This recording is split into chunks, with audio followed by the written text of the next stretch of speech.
thanks for joining me today, guys. Today is day 6. The prompt is selfie in a bubble.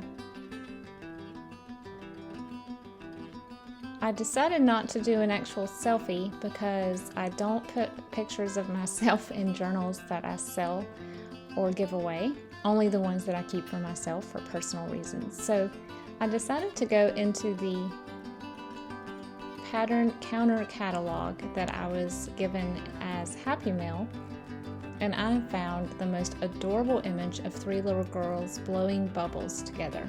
And so I decided to create the bubble effect. I would put them in a CD envelope that already has a round window cut out with the cellophane already ready for me, so it made it really easy to create a shaker card out of it. So today we're going to make a bubble themed shaker card.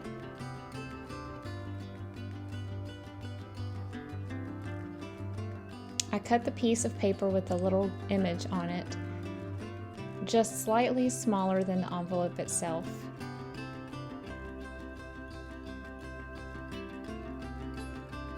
And then I glued it down to the back part of the envelope just so no glitter will get in between that other layer and get lost.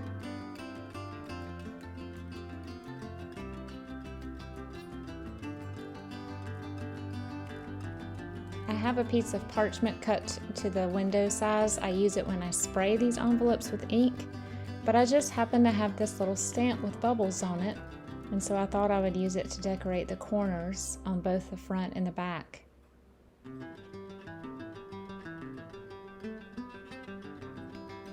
The ink that I'm using is Tim Holtz Distress Oxide in Broken China.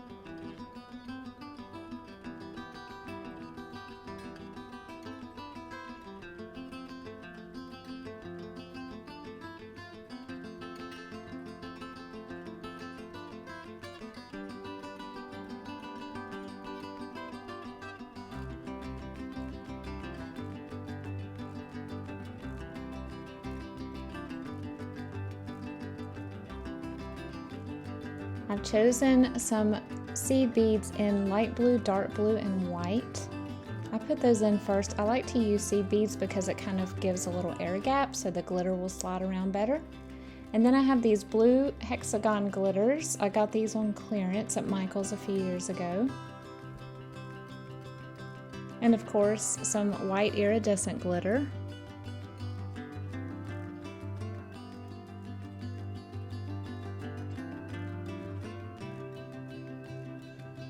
And a little bit of blue iridescent glitter.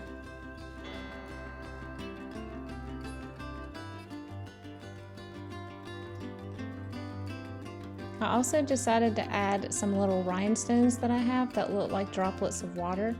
I put 4 or 5 in here because I thought they also look like a bubble. Now I know they're not going to stay correct, they're going to flip over and the back side will show. But again, it just provides more lift so that the glitter will move around easier.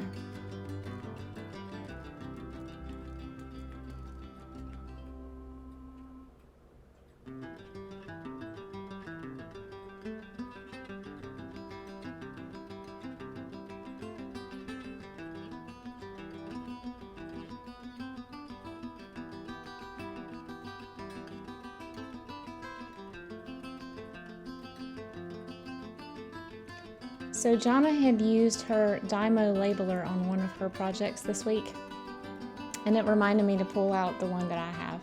Now mine works great, except it does no longer cuts my tape, so I have to have a pair of scissors nearby to cut it. That's okay. I'm going to use it until it completely breaks. So I just typed the word bubbles, and then I also had this little punched flower that Johnna gave me in my scrap bag, and I'm putting a little bit of that same Broken China ink on the edges of that in a really haphazard way, just to make it a little cohesive with the blue ink I used with the stamp. She gave me a little scrap of fabric as well with the beautiful blue in it, so I made a very small ruffle with my sewing machine, and I'm going to put that at the top as a little tab.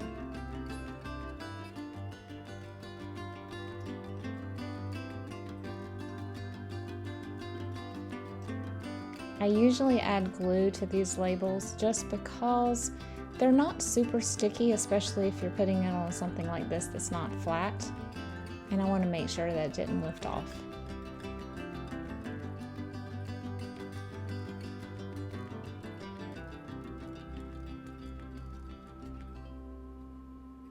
Easy, simple CD envelope shaker card. You can use this in a variety of ways.